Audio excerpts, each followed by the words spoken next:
Bismillahirrahmanirrahim. Assalamualaikum warahmatullahi wabarakatuh. Selamat datang saya ucapkan kepada bapak-bapak, ibu-ibu sekalian, peserta dari Diklat Daring.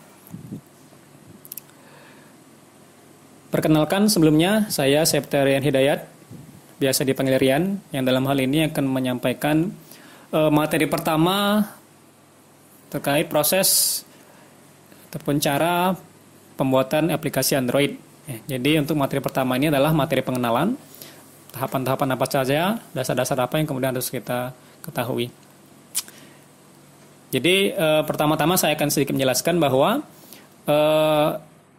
cara yang paling banyak digunakan oleh seorang developer ataupun seorang programmer dalam membangun sebuah aplikasi Android itu cara pertama itu adalah dengan memanfaatkan sebuah software ataupun program bernama Android Studio.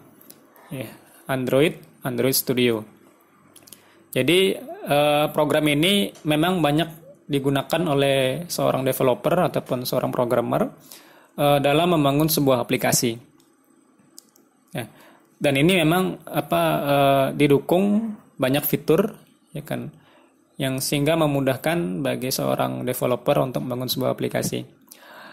Tetapi untuk mampu menjalankan software ini, program Android Studio ini dengan baik, maka itu dibutuhkan sebuah kemampuan khusus bahasa pemrograman, ataupun coding.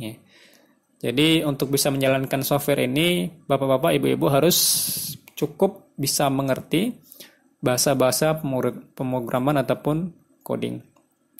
Dan tentunya untuk membuat aplikasi dengan cara yang pertama ini membutuhkan waktu. Jadi sangat rumit dan membutuhkan waktu yang cukup lama. Alternatif dari program ini adalah Eclipse, Alternatif dari Android Studio itu adalah Eclipse yang sama fungsinya untuk membuat sebuah aplikasi Android berbasis coding. Yang kedua, cara yang bisa digunakan untuk membuat sebuah aplikasi Android itu adalah dengan menggunakan teknik drag and drop ataupun geser dan tahan. Jadi teknik inilah yang akan kita gunakan nanti. Ini sangat memudahkan kita, terutama bagi yang awam dalam bahasa-bahasa pemrograman ataupun bahasa-bahasa coding. Jadi tidak dibutuhkan kemampuan bahasa-bahasa coding. Jadi kita cukup menggeser, tahan, lalu kemudian jadi. Dan tentunya ini akan sangat memudahkan kita sekali dalam membangun aplikasi kita nanti. Karena memang program ini adalah basicnya itu adalah web, Jadi web based yang cukup menggunakan browser, asalkan bapak-bapak, ibu-ibu komputer ataupun laptopnya itu bisa menjalankan browser Mozilla Firefox ataupun Google Chrome, Opera dan lain sebagainya, maka insya Allah bisa membuat aplikasi dengan cara yang ini. Dan ini akan sangat mudah sekali. Dan tidak membutuhkan waktu yang lama, Bahkan di aplikasi yang pertama akan kita buat nanti itu tidak membutuhkan waktu lama, kurang lebih 1 jam, tidak sampai 1 jam itu sudah jadi satu aplikasi sederhana yang akan kita buat nanti. Dan program apa yang akan kita gunakan itu nanti akan kita jelaskan di video saya yang selanjutnya.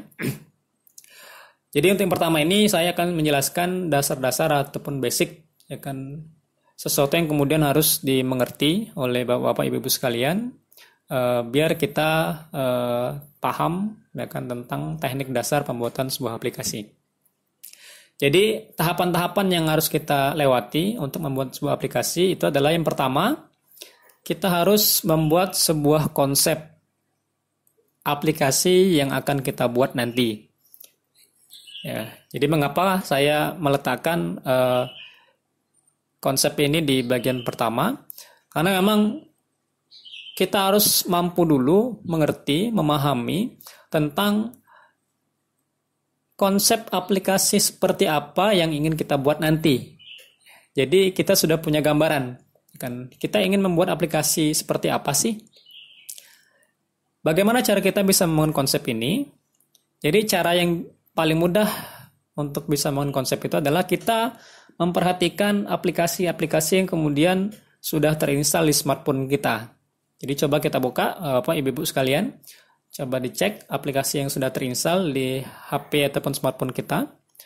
Ataupun kalau tidak ada, maka coba kita cari di Google Play Store, ya kan, aplikasi-aplikasi sejenis yang ingin kita buat, lalu kita install, lalu kemudian kita perhatikan bagaimana bentuknya, warnanya, ya kan, menu-menunya, susunannya, layoutnya, dan lain sebagainya, serta fungsi-fungsi yang kemudian bisa didapatkan dari aplikasi tersebut. Ya kan? Jadi kita bisa mendapat gambaran ingin membuat aplikasi seperti apa nanti. Nah, dalam membuat konsep ini, kita diperbolehkan untuk menggunakan gambaran-gambaran sederhana, ya kan, boleh manfaatkan kertas, ya kan, ditulis di pena, digambar, ya kan, saya ingin membentuk aplikasi seperti ini, menunya seperti ini, gambarnya di sini, logonya di sini, ya kan, boleh, ya kan, atau kita bisa manfaatkan yang paling simple, kita manfaatkan pen, ya, program pen yang bisa kita gunakan, bisa juga menggunakan Photoshop ataupun CorelDRAW, ya kan, silakan yang mana dikuasai. Kita buat gambaran singkat, sederhana, tampilan-tampilannya, ya kan, susunan menunya dan lain sebagainya. Itu tahapan pertama. Lalu kemudian tahapan kedua, kita mulai untuk membangun aplikasi yang ingin kita buat nanti. Jadi kita mulai merealisasikan konsep dasar yang telah kita buat tadi dalam program yang akan kita gunakan nanti. Ya, jadi kita mulai menyusun, ya kan, menunya, logonya, layoutnya, ya kan, susunan-susunannya, ya kan, menjadi sebuah aplikasi. Walaupun sifatnya masih berbentuk tampilan, ya, jadi tampilan, user interface, dan lain sebagainya. Ya, jadi hanya tampilan-tampilan awal untuk kita membangun sebuah aplikasi. Nah, tahapan yang ketiga, setelah kita membuat tampilan, user interface, susunan-susunan tombol, menu, ya kan, layout, dan lain sebagainya, maka tahapan yang ketiga kita harus memastikan fungsi dari tombol ataupun menu tersebut bisa berjalan dengan baik. Ya, jadi setelah kita menyusun menu, tombol, ya kan, layout, ya kan, dan lain sebagainya, itu bisa mampu berjalan ataupun berfungsi dengan baik. Ya, jadi di tahapan ini kita harus sudah memastikan bahwa aplikasi kita itu bisa berjalan dengan baik. Ya kan. Jadi kalau di tahapan kedua tadi kita baru membuat tampilan, ya kan, maka di tahapan ketiga ini kita harus membuat fungsi tersebut bisa berjalan dengan baik. Lalu kemudian tahapan keempat, kita akan mengekstrak, membundel, ya kan, fungsi aplikasi tadi menjadi sebuah file, ya kan, yang berekstensi APK ataupun aplikasi. Kan. Jadi setelah aplikasi tersebut sudah jadi, akan kita ekstrak, akan kita bundel menjadi sebuah aplikasi dalam bentuk file.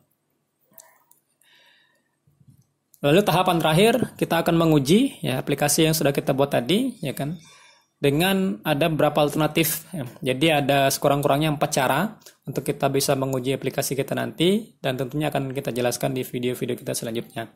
Jadi itu kurang lebih ada 5 tahapan yang kemudian harus kita lewati dari awal konsep, lalu kemudian kita realisasikan konsep, ya kan, dengan penyusun menu, ya kan, tampilan, layout, dan sebagainya. Yang ketiga, kita memastikan menu-menu itu bisa berfungsi dengan baik. Dan yang keempat, kita akan membundel, mengekstraknya menjadi sebuah file aplikasi. Dan yang terakhir, kita akan mengujinya, ya kan, di smartphone kita masing-masing. Ya, mungkin itu, ya, tahapan-tahapan yang akan kita lewati nanti. Ya kan, ini sebagai pengenalan awal. Ya kan, Bapak Ibu-Ibu, sekian dari saya. Terima kasih. Assalamualaikum warahmatullahi wabarakatuh.